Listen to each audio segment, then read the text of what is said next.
Salam, Namaste, Sat Sri Akal, hello everybody. It's your brother Naseem Khan, who many of you know as Nasty, yes, and I'm back with my show Face the Facts, and this time with a great and famous guest, should I say. Well, to begin, to the local gangsters who tend to go by the names of bad boy shotters, G's, gangsters, click, etc. Tonight, I have that bad boy shotter and the original G in the hot seat next to me, yes. So without further ado, let me introduce to you none other than King of Karachi, Don of the Underworld, and the King of the Sinners, Chet Sandhu. My brother, okay. How are you? Was that a good intro for you, sir? Yeah. What an intro. Wow. Yeah, man. I think so. Living up to that intro, bro. Right, okay. Yeah, man. I just want to welcome you to the show. Sure. First of all, thank you from me and my team at UCTV. It's first time for you in Blackburn. You've travelled all the way from Newcastle. Yes. Did you enjoy the food? Excellent. The food was brilliant, yeah. And so was the drive down. Oh, cheers, man. Cheers. The drive down was good. Because it's first time for you. It's scenic, yeah. It's scenic. As soon as you leave the A1, it's lovely. It's lovely, that's man. Good. Yeah. That's what we want to hear. That's what we want to hear. Yeah, it's lovely. Right. To the viewers out there, yeah. Obviously, we're going to talk to the viewers now. The first thing, the insight that they want to. Obviously, they've been dying to know about. And before I move forward with yourself, yeah, I've got a family watching at this moment in time, and the Singh family, who should be watching this moment in time. Vijay, yeah. Obviously, they're all hooked on. They all want to know how did this first come about with yourself going through all this?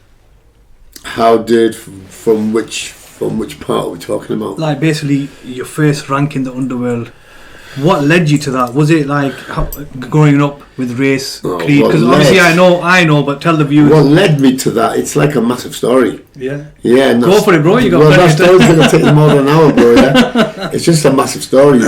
What it is in short, it's just like a case of none of it was planned. Yeah. None of it is planned. I didn't want to be any of this, what I'm doing now. Yeah. My original ideas were to be an artist, zookeeper, take care of animals, just be like a quiet person, you know? Normal guy. Yeah, normal guy. But I got, but my schooling, it didn't work out like that. And got involved with the wrong kids when I was at school, but not really, you can't blame them.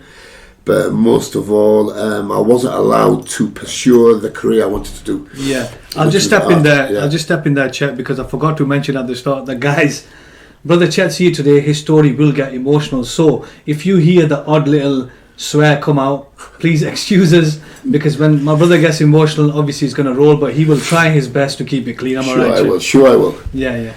Right. So from there, going on. Okay. Right from there, where were we? You want to be a normal guy? Yeah, just want to be a normal guy, but circumstance, you know.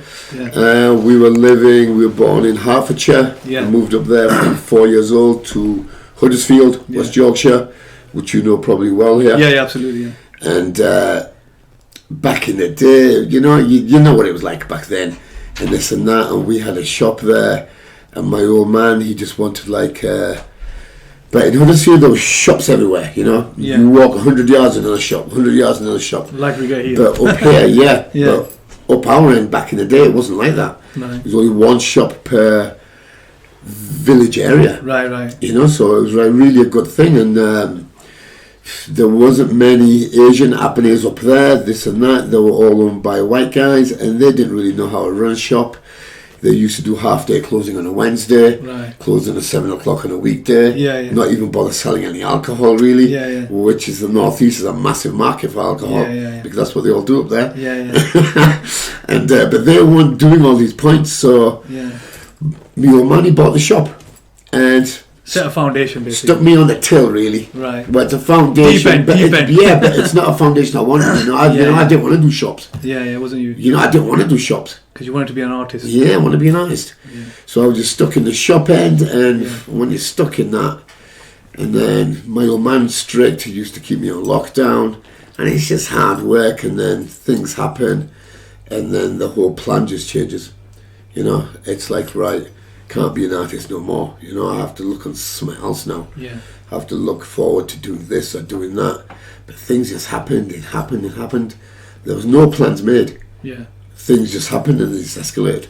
Right. So what was your first encounter with the racist situation? The racist situation happened when I was 4 years old at school. I just did a recent podcast actually that talked about that. Because when I went to Huddersfield, I was the only Asian boy in the class. Right. I had a stutter. I had second-hand clothing. I couldn't even say my name. Gurchetan's my name, but how I used to say it was like But every morning you used to have to stand up in class and say your name. Yeah, I can understand. And then everybody used to laugh at me every day, and it was just like hard work. Yeah. From the beginning of racism is then, and then it just went all the way through. But then Huddersfield, the schooling later on, there was more Asian kids involved, Pakistani kids, Indian kids, and I mingled with them. And their racism then, it wasn't really an issue. Because there wasn't a lot of us. There was a few of us, but the Indians and the Pakistanis, we stuck together as one then. That's it, yeah. Because there wasn't that many of us there. Yeah. You So know? you had to, yeah. So we just stuck together, and we were all classed as one anyway, Yeah. by everybody else anyway, so we may as well stick together. And that's how it worked. And so then it was quite cool. Racism back then, it was only when I was little, and then my schooling years not. But what about when you came? Is when we went to Washington, in Newcastle. That's when it started. I was 15, and up there, they had never even seen a brown face before. And we had like instances in the beginning. It was a busy shop as well. We took over. I was on the till, and there'd be people in the queue, and then there'd be a kid in the queue, and he'll say, "Oh, ma'am, look, it's a Paki. I've never seen a Paki before." But then people used to laugh in the queue, not think of it all right. You should be saying that. Yeah. They laughed and like sort of encouraged it. And but that went on for years. For years, people giving us abuse, me, my mum and my dad, coming in, stealing, just basically just doing what they wanted, and because we weren't in a position to do anything else because we had no family there, no backup there, none. I understand, bro. We're in a white world. Yeah. So carry on, brother. I'm just looking at the messages. So it was everybody's from then, joining in now. So it's from then, just taking all this rubbish off people, taking abuse off them, and that's when I started to train and stuff, And then, but it wasn't even. So you had a mission. The training, it was like a mind mission. It's not really the fighting ability what did it. It's just the mindset that did it. And the people that did this, I tracked them all down in time, and took about 2-3 years from when I was about 24 onward, because then I was working the doors, and then I was bigger, stronger, tougher, and then people used to be scared of me then because they used to remember, oh, that's him. That's a Patty kid out of the shop, and then they avoid me. They would then, innit? They would, but like I'll find them, and there's loads of instances where... But I bet you smiled then, didn't you, when you found them? Well, I'll find them, and then I humiliate them. You got it. Not every once I hit. No. Because most of the time, they're, oh, I'm sorry. I didn't mean to. The usual. But there's loads of instances, where people used to just come in and just take advantage, because of my mum and my dad, and if I wasn't there, they're older. And it still goes on now. It still goes on now. So one by one, you trace these individuals down, when you got the chance, you trace them down. So you got your revenge. You wanted to get. Or is there one still on the loose? Well, there's one there, Okay, there's one, but I'm going to give you an instance by him, Right. I haven't seen him for years, and it was about 3 months ago I seen him. He's probably watching this now. I seen him in Aldi. I was there with my mum, right? I was there with my mum, and he seen me. And then he just went like, hello, and then he put his head down. And I just looked at him, and I just thought. But my mum was there. So I didn't say anything, But I thought he put his head down as well, as like, sort of acknowledging it. The fact. He didn't leave his head up to me. No, but that luck. Because leave your head up, I'm taking it off. So, moving on from there, because this is gonna, you know what I mean? Moving on from there, so after you dealt with these thugs, King of Karachi, how did that come about, bro? Right, Karachi. King of That Karachi. happened with the steroids and the volume I was moving. How I was doing that, I was like buying mainly from Europe, Turkey, Spain, Greece areas, bringing back steroids, just going on a holiday. Bringing back, not a lot, just about £200-300 worth, blah, blah, blah, doubling your money, and then But I wanted to do this on a bigger scale, and I found out Karachi was the cheapest place to get this product. What year was this? And this is 1996. Right. 1996. And Karachi was the cheapest place. Right. Because at the time the Taliban were like firing up with Al-Qaeda, and they were kidnapping people randomly. So nobody was going there to do business with they them. were scared. Yeah, they're scared. So but everything in Pakistan was cheap. Yeah. The plastic, the steel, anything that you want to do. So medication. you've done your research then. So I did my research and I found the cheapest place in the world is there. Yeah. But it's dangerous, but but that's where you got to go. Yeah. So Karachi, that's where I went, and I called myself Jet Khan. Jet Khan, yeah? Jet Khan, just to avoid suspicion, like people thinking, well, why is a Sikh boy, big one over here? Yeah. What's his business, blah, blah, blah.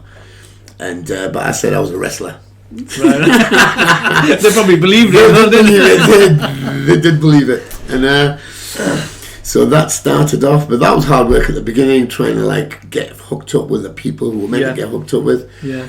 But in the end, we did, and they were like a very good firm. They were controlling all the pharmaceutical market in the whole of the area. So who did you have with you at that time? I went with my 2 second cousins. Right. Yeah. We did a couple of trips together first at the same time, but then we had a falling out over different issues, and then I did it alone. You did it alone. So how long did you do that for on your own? About 6-7 more trips afterwards. And you were doing it fine, yeah? Everything was going fine? Well, it was going fine, yeah. Until what happened? Somebody snitched. What it is like I was like thinking I was doing it, getting away with it, and I was thinking I was free and easy to talk to certain people about it, you know? Right. Telling people my plans, where I was travelling from, the amount I was bringing, which should never be done. It should never be done. Nobody should know obviously the amount that I get involved. We've met now, so I know you on that level. You're just a genuine kind of a guy. So obviously at that time you probably wasn't even thinking that. You just think old mates. Yeah. Well, I just thought I'd tell the truth because he was known to bring in drugs as well himself, because he was doing it from Amsterdam. Yeah. So importing. So I thought I'd take a bit of advice in a way. So he broke the rule, really, didn't he? Well, sort of. I think so, personally. Yeah. I think so, because now he just avoids me. So what happened? That's another bad sign. Yeah. When somebody avoids you afterwards. then you're going to get more like paranoia, thinking, yeah. So what was the bust on that when you did that? The bust on that was how did it happen? Where did you get caught? Right, I was bringing in a load from Karachi to Alicante. Right. And from Alicante, it was going to go to England. But the Spanish authorities thought it was meant for Spain, and they thought I had a big drugs ring going down in Spain. Yeah. I had maybe a yacht, a house, land, blah blah blah, money in Spain, so they put me in category A wing, top security wing. Yeah. Because they thought I was dangerous. We'll get to that in a minute. Yeah. So the motto behind that is keep your friends close and your enemies closer. Yeah. Well, the best thing to do, don't keep any of them close.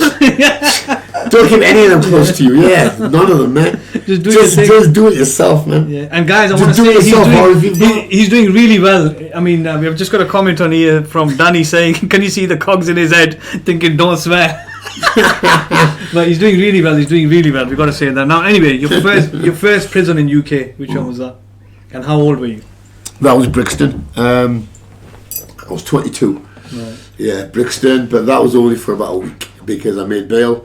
Credit card fraud. Right. Yeah, I was had a clothes shop at the time. I was getting credit cards in. It was just trying to make extra money, just trying to hustle.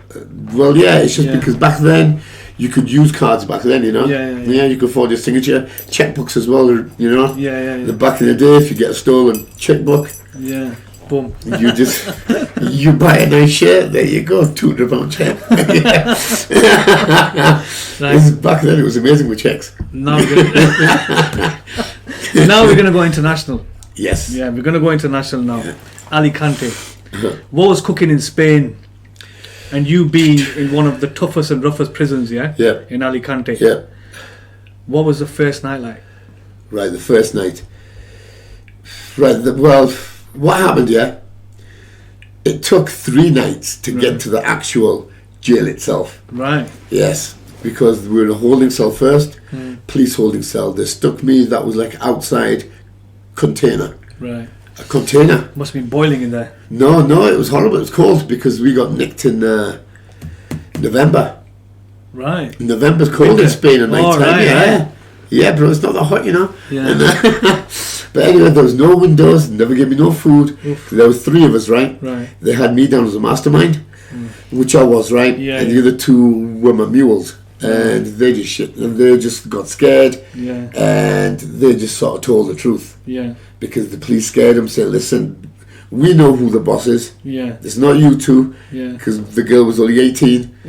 And the boy was only 21. I was only 27, 6 myself anyway. Yeah. And then they said, but he did it. They know, you know. So they just said he did it. Yeah. So they got put in a nice cell together with food. They got them a McDonald's, Burger King. I got put in the shed, and then we got took to another cell, holding cell. And these cells are like, do you know, like in the American programs you get, where it's just all bars? Yeah, all bars. Yeah. Corridor. There's no walls, Yeah. between each cell. No, just all bars, just all cages. Yeah. And so there's individual people in all these. There's about 12 of us in there. Right. All put in there, but this is before you go to jail. The main one. So you're still travelling. Yes, because we got nicked.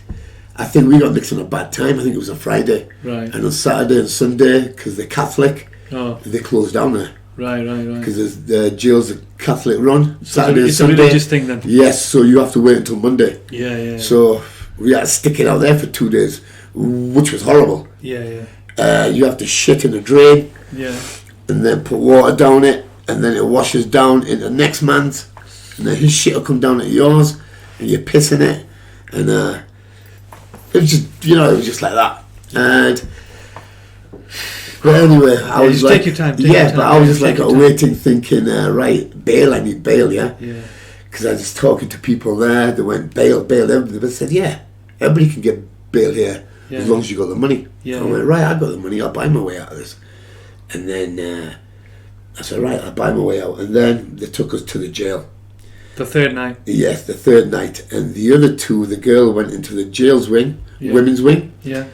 Harry, he went into Moodloo 1, which was the main big wing, which I thought I was going to go with him. Right. So I thought it would be cool if we're together, it'd be alright.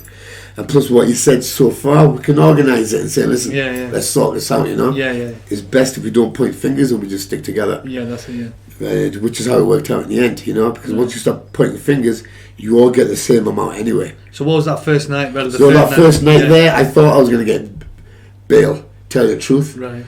And so the first night I was like feeling a bit like sort of like I'm fucking beep beep. It's alright, it's emotional, that can be. I just thought I'm here, I'm going to do this, I'm going to deal with it. And but I wasn't expecting what was coming. Right. And what was coming was like, wow. And we'll get to that now. Yeah, first night. Anyway, that first night. Take your time. Anyway, we just went downstairs, had some food, and I just had a look around, you know. But they're all Spanish, and I was trying to suss somebody who could speak English. And that's what I was coming to now. Yeah, there was nobody on the first night. But I was just looking around, seeing who was there, seeing how they worked. I noticed that there were some Germans there, the Gypsies, there was Russians, there was people from South America, some Swiss, some French, but nobody English. Nobody English, no. If any of you guys want to ring in and want to give your intake on this, you can ring 01254 413 118. That's 01254 413 118. The number will be on the screen shortly. Right, so moving on from that, Chet, bro. After you sussed a few, it took you a bit of time to suss the people out, how did you make it to the top? The top took time. Top takes time. There was a lot involved from like what you're saying. How did I make it to the top? Shall we take it back? I don't know. There's so many stories, man. Shall we take it back to when obviously the drugs got involved and you got involved in them? Well, we haven't even talked about before that yet, about the jail, the police in Karachi. Yeah. Let's go back to Karachi then. Yeah, bro, this will take hours, you know. Don't worry about it. We'll have to do a few episodes. What is we could do this in episodes, you know. One a month if you want. We'll do one a month, yeah. What we'll do? And we'll go through it slowly. with the because I don't want to rush it, you know. No. With the Karachi one, we moved on from that, so we've gone to Alicante, yeah. Right. With regards to the few other things we're going to talk about later. Go on then. So let's carry on with Alicante. Right, go on. Yeah. So Okay. you were suss the people out that you're trying to make. Yes, yeah. No. What you got to do, you got to like realize where you are and who you're with, Yeah. and who's around you, Yeah. But I didn't know anything. Nobody told me anything. Yeah. All the schools are Spanish speaking. Nobody was speaking English to me on purpose. Yeah. They can't speak English. Yeah. Because that's a law. But they don't want to. Yeah, but they don't want to because gonna be idiots. you're an Asian guy from England in our country, so It's not happening. they don't like you. Yeah. So they ain't gonna help you. So I just had to like suss it out yourself. What was the food like?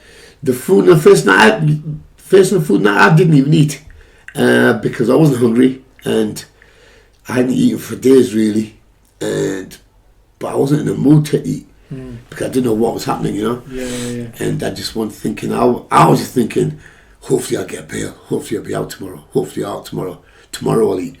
Tomorrow I'll eat. And that's the way I was thinking at the beginning.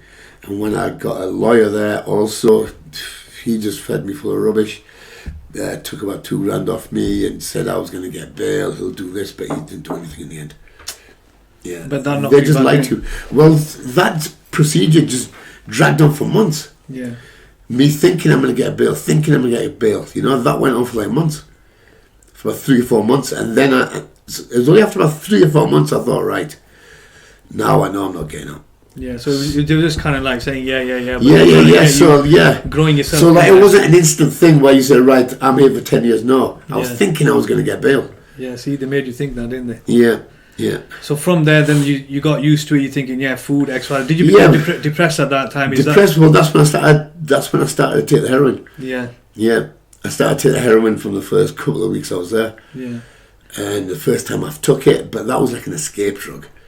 You know, like taking heroin, it's like a day out of jail. Yeah. It's a day out, you know? Yeah. And it's only for the weak. It's only for the people that can handle it, which I was at the time. How long did this go on for? You on that? That was on that. It wasn't long, you know, because I kicked it on the year 2000. Yeah, that's when you 2 months. About 2 months I was on it. So what made you say, "Boss, that's it now. I need to get off this crap. It's not me anymore." Well, yeah. And then you can lead on to saying how you made it and what you did. Well, yeah, that was because up until this point, I was just a baghead. Yeah. And I wasn't interested, and I wasn't talking to anybody. I was just keeping out of the way. Yeah. Not eating. Just like gone, right? Yeah. And it was the year millennium. Yeah. 1999, December 31st, and then there was like, and I'd been smoking heroin, and we were all bang up. It was about 7 p.m, and there was like a little mirror above my sink, cracked or shitty mirror. Yeah. And I looked at myself, and I was like about 12 stone. I went in 16 and a half stone. Look at that. In 2 months, 2.5 months. Boom, gone. But I looked bad. Yeah. And then I thought, look at the state of me. You know, I used to be a somebody. Yeah. And now I'm nothing, man. And now I'm probably going to catch AIDS off these lot here, because over half of them had AIDS anyway. Yeah. And I thought, I'm bound to have more fights here, catch AIDS with them, and I'm going to die here. And I'm probably going to end up killing somebody else here, because that's all what they do there. They just stick each other. Killing and I thought, somebody will get killed, isn't it? And then you get another 20 year on top. Yeah. And I thought, this is what it's going to be, unless I sort myself out here. Yeah. Unless I sort it, So how did you go? So I just stopped it, man. One time, cold On turkey. that day, January the 1st, boom. Cold turkey. Well, yeah, cold turkey, everything. Yeah. Everything, and then that was it. I was finished with it. And then I started to eat, and then I started to train. Yeah.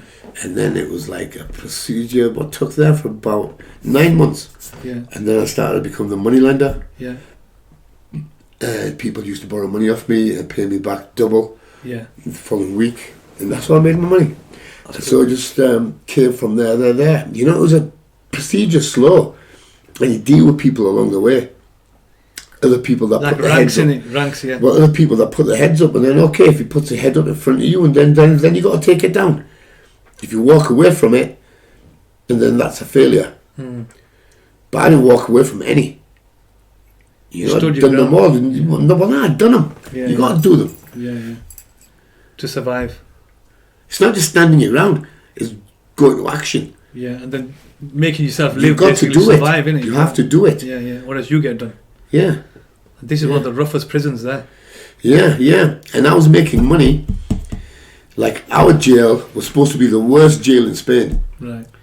And Spanish jails are the worst jails in Europe. And our wing is the worst wing in that jail. So I'm thinking, I am in the worst place in Europe here. And I could still make money out of there, and I did. Look at that. You get me? The mastermind, isn't You it? get me? Yeah. I thought, if I can make money here, this is the cesspit of Europe. Yeah. I can make it anyway. Sure. And that's what. And that was my mindset, yeah. So slowly you've got your own like friends around you now. You made friends in there. In Spain, yes. Yeah. And that's how I got to the top, because then I had links, you know. I say links. Yes, yeah. You can't do it on your own. No. That's why it's like a procedure what takes time. You get to know the other top heads, yeah? Yeah. You build a friendship amongst them, because they're more likely like you know? Yeah. Like-minded. Yeah. International businessmen. Yeah. People with money. There was bank robbers, but they're serious bank robbers, you know? Yeah. They have a brain. You can sit and talk to them, you know? Yeah. And they will talk about something good. Like, people that come up to me and say, what impresses me, and they'll come and talk to me about some other gangster who they know, or some tough guy. That is pathetic, yeah? What like, I'm interested in is somebody who has knowledge. Yeah. If like somebody says to me, I know this guy, he has knowledge, I'll say, right, okay, I want to meet him. Yeah. Let's talk. I want to meet him. Yeah. I don't want to meet somebody who thinks he's a gangster. Nah. Exactly. Nah. Why? Yeah. Why? I've been with these fools half my life, all my life. Why do I need to see more of them? Exactly. I want to stay away from that lot, man. Absolutely. If I can. And you tried, and you're trying, and you're doing yes. well. You know, and this is the key for other younger ones, you know. Absolutely. Mix yourself with people, knowledgeable people. Yeah, absolutely. Gain knowledge. It's all about knowledge now. Yeah. See, in Islam, what does it say? Knowledge brings you closer to our beloved Allah subhanahu wa ta'ala. Yeah. Same thing. You know what I mean? It brings you close to God. So seek knowledge, sit with the good people. But we'll get to the motto later on. Yeah. So moving on from this, Chet. I want you to tell the viewers out there the story about this guy, the funny story who tried to run away like Alcatraz when he was digging with a spoon. Kareem. He was one of our boys. But he was clever, yeah? He had money. Right. He had money. He was from Portugal, from Algeria originally. Yeah. Algeria, he was like a strict Muslim boy. But his English, but he knew 4 or 5 languages. Right. Yeah, he was very clever. But he used to move cocaine and the keys, yeah? And his name was the Ghost. Right, he said, because he used to brag to me, because he was the only one who could speak English. Right. Because I hooked onto him, because we had a little shop in the corner of the jail. Right. Where you could buy water. Like a tuck shop. Well, it's a tuck shop, you can buy water, cigarettes, coffee. Yeah. Water, cigarettes, coffee. Chocolate, because it contained foil. Yeah. Because you need that to smoke the heroin. Yeah. So it's funny how the jail provides you with a foil. But that's to stop you from jacking up. Yeah. You get me? Because they don't want you to share needles. Yeah. Because that's how they're catching AIDS. Yeah. So give them the chocolate, yeah? So, so we had the chocolate. Just a few items, shampoo, rubbish like that anyway. But he could speak very good English. And he was doing a night stretch for cocaine. And he'd only been there about 6 months. Yeah. And I'd only been there a few days, and then I got talking to him. And Artu was his help in the shop. Yeah. And he said, there needs to be two of us here. And he said, at the end of the night tonight, he says, we're allowed half an hour here longer while all you guys are in the association area. Right. And you get banged up at 7:30, I think. Right. And so he's alone, and the screws are away. Right. And there was nobody around him really, so really it made sense. And there was this old fridge there, and he just moved it out of the way, and he was like banging away at this wall with a spoon. Look at that.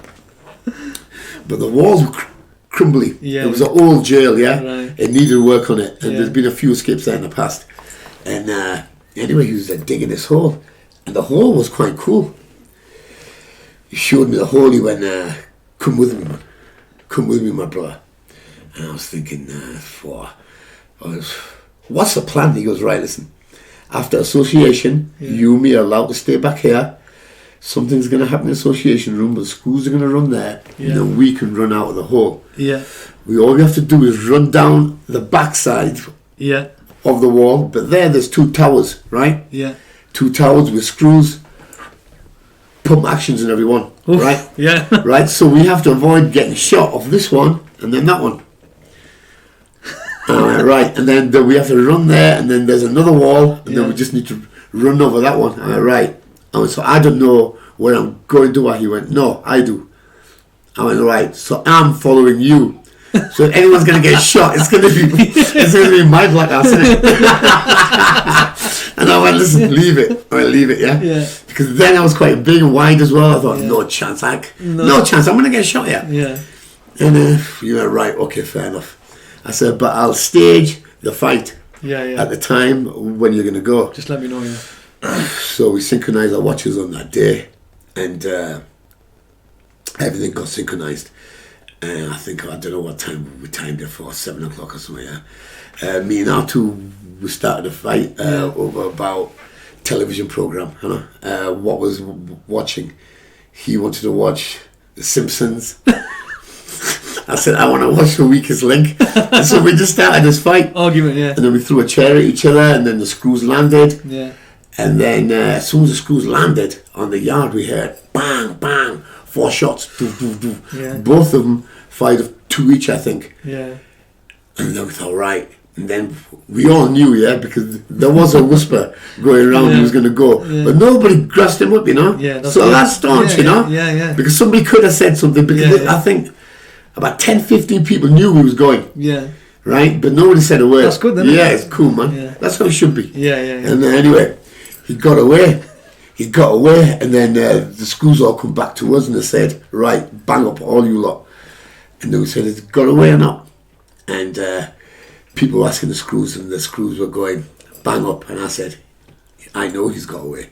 Because if they'd have shot him, they would have brought him into the yard and shown him, there you go. Yeah. That's what happens if you try and escape here. But I knew he got away, but I said, because they haven't brought him into the yard. Oh. So did he even manage to communicate with you when he was out? Or? He sent me a postcard from ghost. Portugal, the ghost. And he says, thank you for your help. Yeah. This and that, my brother, bam, bam, bam. But then he got caught. He come back to Spain to collect a debt for 30 grand debt. The person who we owed the money to, as soon as he come back to Spain, he just gave me his location to the police. Grass. Gone. Listen, man, this is life. Yeah. Even when people owe you money, they won't pay you. They will rather hand you over. Yeah. They'll pay you what they legitimately owe you, Yeah. It's a hard world now. No, it is, to work in this drug game, criminal game, because they're all at a different level now. They don't have them ethics. Yeah. No loyalty. And you're working with bad people, and you're working with people who work with the police. And it's just, I don't think there's any way forward in it unless you do work with the police. And if you're not going to do that, then I suggest just concentrate on something else. Self-employed, go business, just do for something, what's that, straight. Yeah. Not totally straight, obviously, but nothing that's going to involve jail. Yeah. Nothing that's going to involve jail. So moving on from that, I'm still going to go back to Karachi, but not yet. Go on, yeah. Moving on from that, you're writing. You've written one book about yourself. If we can just get that book on screen right now. There's one book that Chet Sandhu has written, and obviously the money that he raises from that book goes to the kids in Thailand. Am I right? Yeah. Well, that goes all over, right? No, I mean the money that you raise goes to the kids. It goes to orphanages. It's gone to, in the past, it's gone to Pakistan before. It's gone to India, Cambodia, and Thailand. Right. And how much is that book? The book is off Amazon, I think £4.5. Right. But all profits still go to the orphanages, That's great. But if you buy off me, £7, and I give you a personal signed copy, and then a little bit more goes towards the orphanages, obviously. Yeah, that's great. So if anybody wants that book, let us know. We're just going to show you a little picture now about Chet Sandhu in the orphanage with the young kids, so you can have a look at that. There you go. Yeah. These lovely little young kids. They're all cool. I'll show you how I work this as well. Right. I'll show you how I do it. I'll just source I'll just source an orphanage, right? Okay, where they don't have anything, Right. and I'll go in myself, and I'll just ask, and I'll ask the nurses who work there. Yeah. Can I have a look at the conditions here, please? Yeah, because Yeah. I'm thinking of donating, and they go, Yeah. right, okay. Most of the time, there's like people just come there to be nosy, Yeah. Yeah. Yeah. right? Yeah. And Which many do though. Yeah, They- which many do. yeah. So they just sort of showed me fast, and I said, "What computers have you got? What exercise equipment have you got? What toys have you got?" And then they showed me. I went, right, okay, fair enough. What fans have you got? What sort of air conditioning? Yeah. Anyway, I asked all those questions.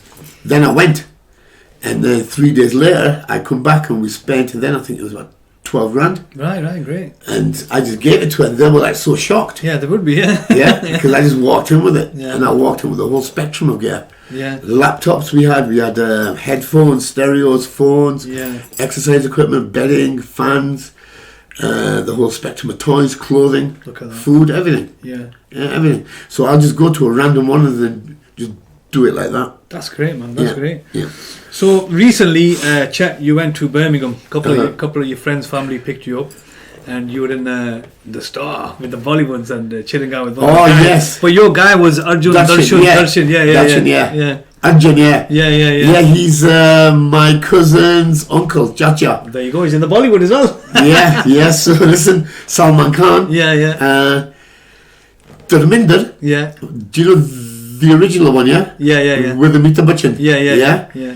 He's my cousin's cousin. Look at that connection. Yeah. yeah, yeah, man. Anyway, Arjun, yeah, he works for Salman Khan. He was in the film about Osama bin Laden. Something 13 or something. Zero 30. Yeah.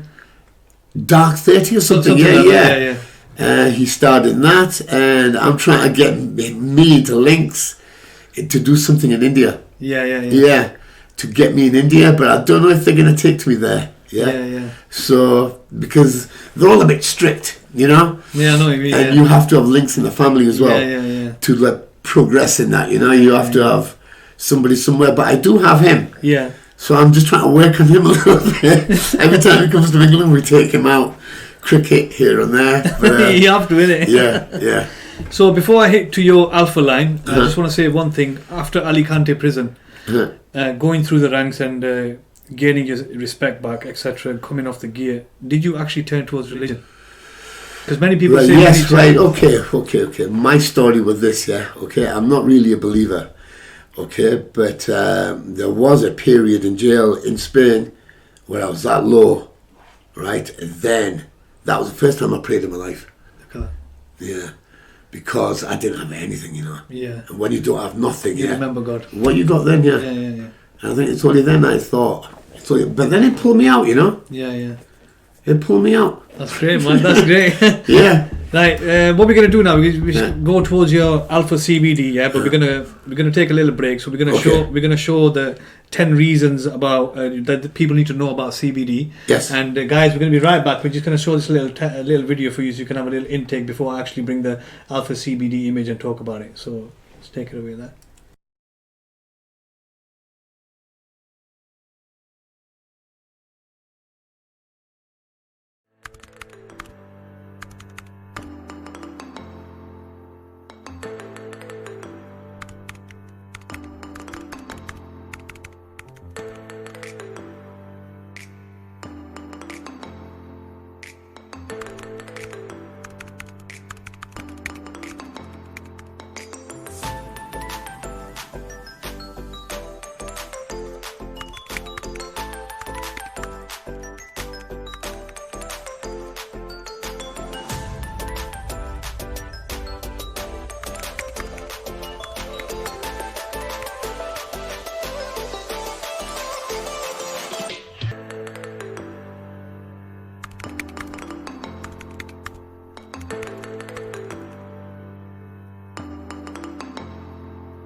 Right, guys, we're back. We're back in the room again.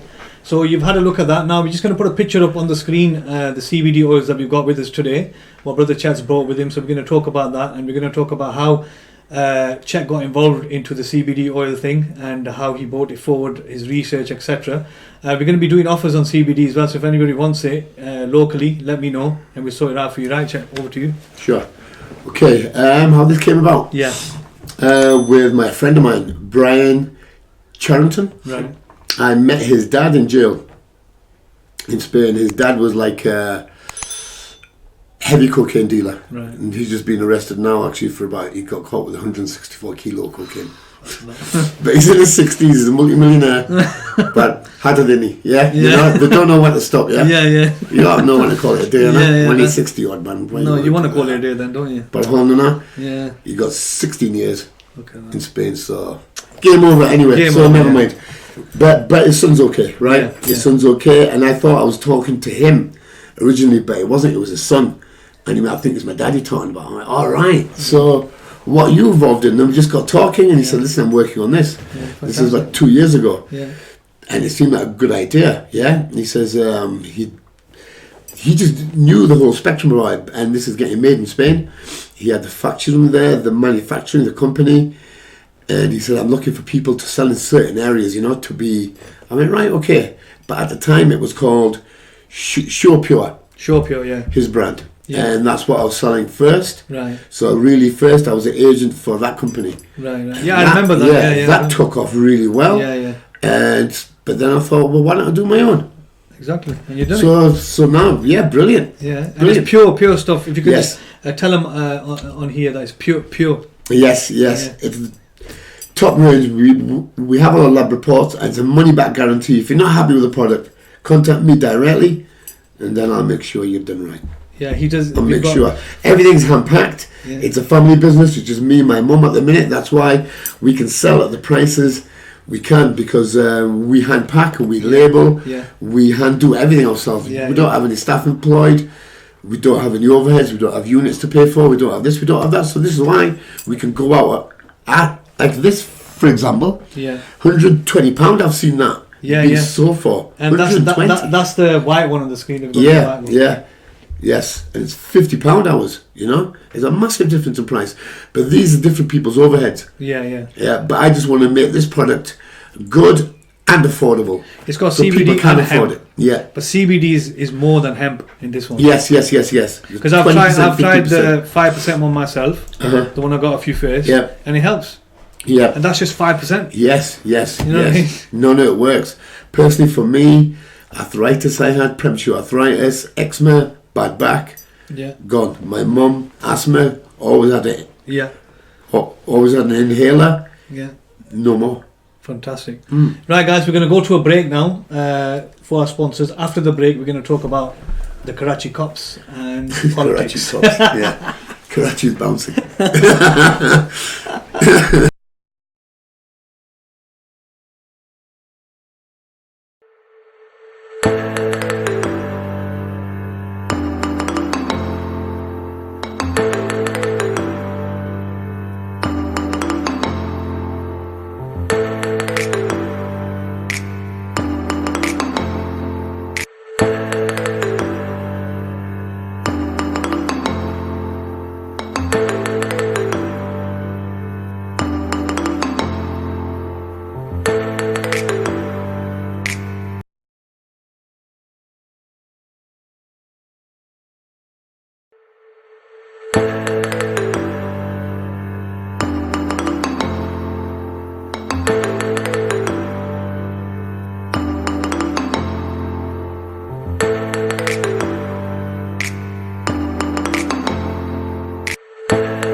Right, guys, we're back again. We're back again to you guys, and Chet, Karachi cops, bro. Karachi, right? Let's do this. The Karachi styles. Yeah.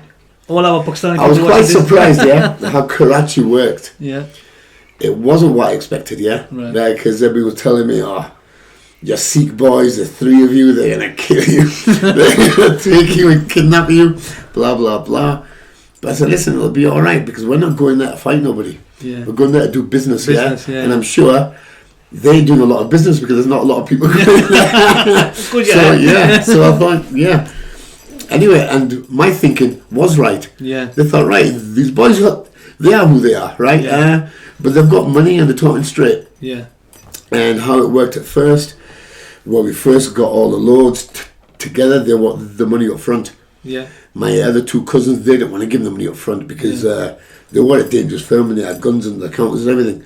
But I said, listen, we're in their country and this is how it works. Just give them the money first. Yeah, They went, well, what are we going to do if they don't pay us? I went, well, not a lot. Not a lot, is there? Yeah. So, but we're here now and we got to do it. So anyway, we did it. Trusted them and we did it.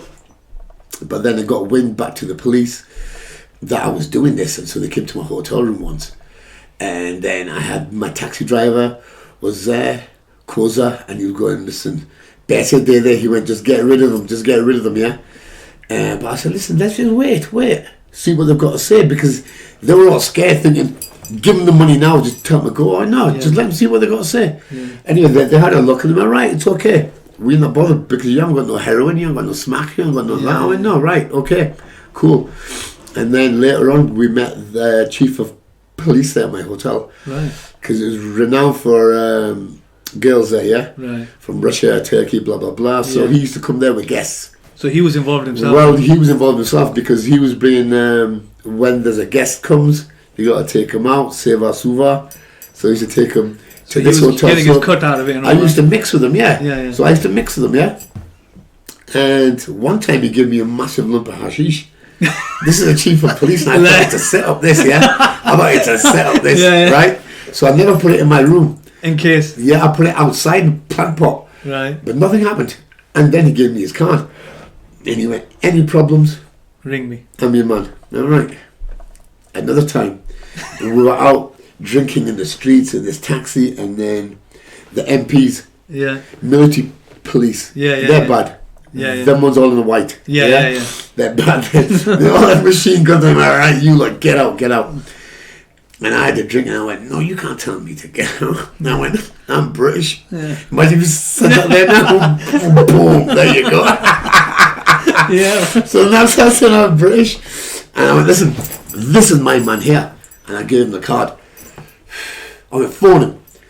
And they were, wait there, you lot. And then they had my guns, Anyway, they phoned him. And then they come back and right, go. Look at that. That saved us money because that's what they wanted. Yeah. They want paid off, didn't they? Yeah. Hadn't done nothing wrong apart from just being drunk in Pakistan, basically. So we're going to get charged for that. And then...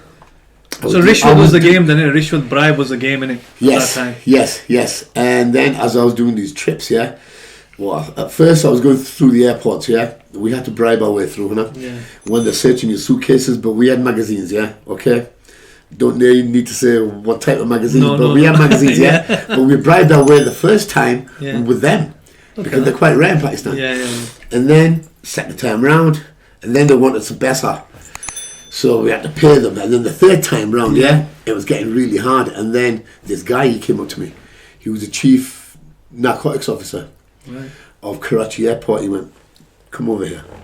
He went, listen to me. He went, you don't need to go through any of this. You just give me £100 UK sterling per suitcase, and I will bypass every X-ray machine. Right. And I went, yeah. He went, yes. I went, now I'll do it now for you. Yeah. So he knew because he knew when I flew in and he knew when I was going out, so he was waiting for me. Yeah. Right. So I went, right, there you go. 3 cases there. Then top on, and he goes, right, boom, put them on a trolley. He told one of the porters, right, take these all the way over there, bypass all the X-ray. And then every time I used to come through, he used to meet me at the airport. He's like a mate. And I was thinking, yeah, King of Karachi, because then I was named that, because of this, because people say to me, well, why are you called that? And I said, I'll tell you why I'm called that, because I was doing all these trips, and then I always used to get a taxi driver with me, so he will stay with me for the full week, but when he stay with me, party time, you're going to take it easy, I'm going to give you extra tips, you're going to get better, you're going to have a drink with me, you're going to chill in my hotel room, go to restaurants, it's good time, it's good times, and so just, I want to stay, no, right, he's there, I want to take him, and then there was a fight, they started fighting, and then I brought them up, I went, whoa, take it easy, and then this other taxi driver came up to me and said, have you seen what's going on? He went, you are the King of Karachi. There you go, and that's how you got your name. That's how I got my name, because I had the airport boxed off, and I had the taxi drivers boxed off. And this was what year was this in? Well, I started doing it heavy then, 1998. 1998, 1999. Yeah, because there was a lot of corruption that time as well. Even now there's a little corruption, but obviously with Imran Khan coming in, I think he's settling, he's business-minded, he's tidied it up. He's tidied it all up. So you must have seen a lot of politics in your time as well, eh? Well, there was a lot of strange politics, but I didn't really want to get involved. But it was all a bit rough. It was all wrong. Yeah. There was nothing I agreed with. Right. What India was doing, what Pakistan was doing, huh? Yeah. Have you got anything like what's going on now with Kashmir? What's going on now with Kashmir and all that? Because we did a program on this on Tuesday, but I wouldn't mind hearing your side. Well, I don't know really about the Kashmir thing, but I do have a opinion on the worldwide. Yeah. My worldwide thing is this, where people go on about, okay, there's terrorist bombers, suicide bombers, this threat, this attack, that attack. Fair enough. Right, but what about, what the West have done to the Middle East and to Asia and to Africa from the beginning of time? They've just raped, pillaged, murdered and killed, and they're still doing it now. Yeah. They're still doing it now. And when somebody dies, one of their men, it's such a big deal. It's such a big deal. But there's one instance, Syria, I heard of, there was a sniper there, and he was a good shot. He took out 6 of their Marines. He took out 6, and they couldn't find him, They couldn't find him for like days and days, but he was taking their boys out. And so they got sick, so they did an airstrike and killed 300 people. 150 kids amongst them, just so they could get this one sniper. So how do you justify that? And nobody talks about that. No, they don't. No. Because the media don't want to portray How do you justify that? Okay, you can't kill one guy, so you go, right, let's kill the whole area. No, and that's what they do. Yeah, they do, And they do this now, they do this now. If they pulled out of next man's country, get out of them countries. Why are you there in the first place? Is your country desperate for money? Are you all in there? You know what it is? I don't understand. Why are they there in the first place? If you got out of them countries, these people are not interested in your country. Absolutely. They're not interested. They're very happy doing what they're doing. The Middle East is so rich.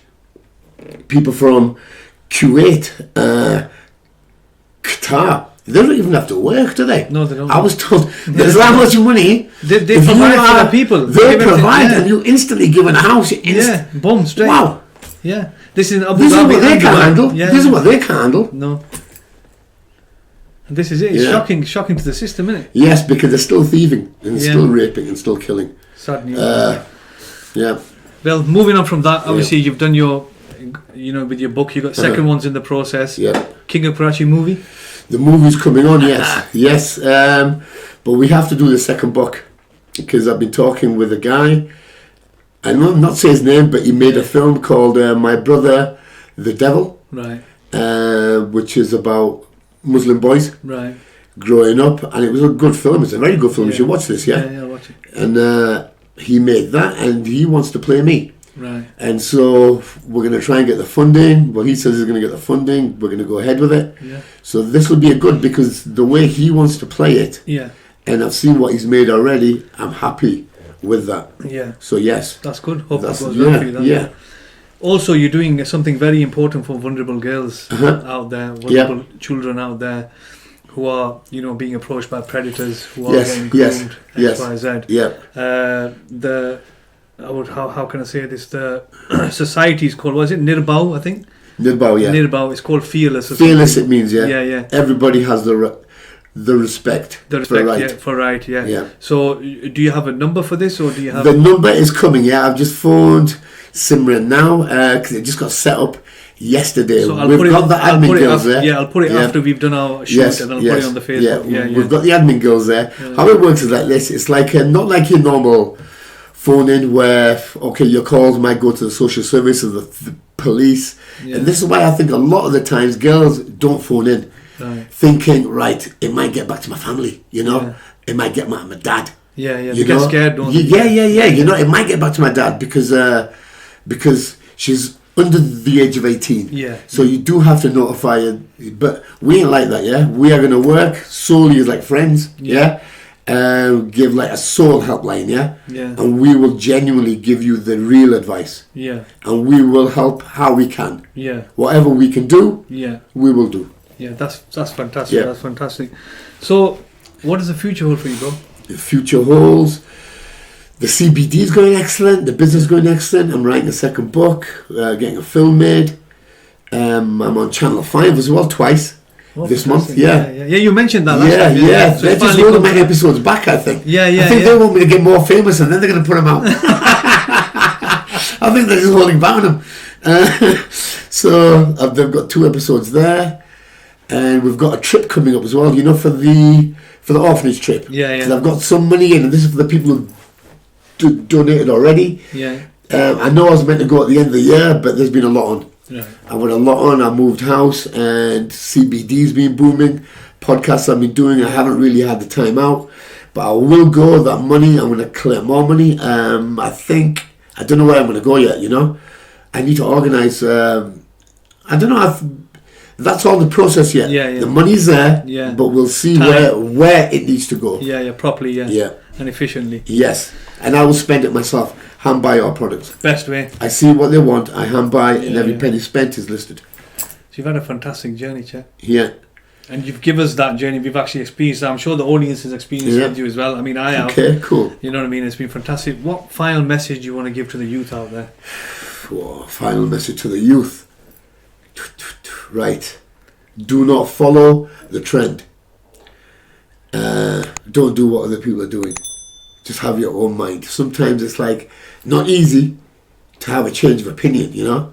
Don't think like just because the rest of them are doing this or the others are doing this, you have to do it. And if you don't do it, people are going to look at you. No. You just do what you feel. Don't like persuasion, intimidation. It just goes on now. Social media has a lot to do with it as well, you know? It's got a lot to do with it now. Because people are getting intimidated and bullying without even coming to face-to-face with anybody. Absolutely. Which is incredible. Because some people just want to jump on the bandwagon because I want to be a dealer, I want to hustle. You want to hustle, they want to be a dealer, and then they mix with other dealers. How it works, there's only the dealers, there's only about 1% what actually do make money. The rest do jail and supply their own habits and end up in debt. It's like, and really have a good look at yourself. If you're not capable of being a business-minded person, capable of making money, like I did in jail, money lending in a position like that, it's only people like that who make money in drugs. Okay, the normal people will end up in jail and you end up in debt, and your family will end up bailing you out, which is the worst thing really. When your mum has to pay your debts, never. So it's not worth it. It's not worth it because you're putting everybody else in jeopardy. You're hearing it from the main man yourself, guys. This is why I wanted him here. Yeah. And obviously we know each other, and he wanted to give that message out that it's not the way forward. Yeah. So I just want to thank you for coming on the show. Cool, Chet. bro. Next time we meet again. Anytime. Yeah, I've got loads more yet, yeah? Definitely. We'll see how this goes. If it's good, then I'll do another drive-by. You know, it's not that far from me. Problem. So I'll give my final message, right, guys? Thank you very much for tuning in today with myself, Brother Naseem Khan. Nasty. Just one thing I need to say, yeah? Yeah, go for it. Next time, the backdrop, can we have jungles or something? Why not? Yeah. Someone yeah. By the way, actually, I'm gonna. You know why he's saying this? You know why he's saying that? I'll tell you why he's saying this. He's saying this because he likes the zoos and he likes his animals. Yes. And I've said to him, I'm not going to go to your house because you've got some killer snakes in there. I'm happy with the tortoises. Yeah, I'm alright, Chet. I'm alright with that, yeah? That's right, yeah. Yeah, because he's got proper lovely zoo in there. He's building up at this minute, and he loves his animals. And yeah, definitely, I just want to thanks again, you know, for coming on. And I hope you guys have enjoyed the show. And you know, like, subscribe, follow our pages. We always tell you that. Keep watching UCTV. Yeah, thank you to our sponsors as well. Keep watching Face the Facts, and I'll be back soon. Allah Hafiz.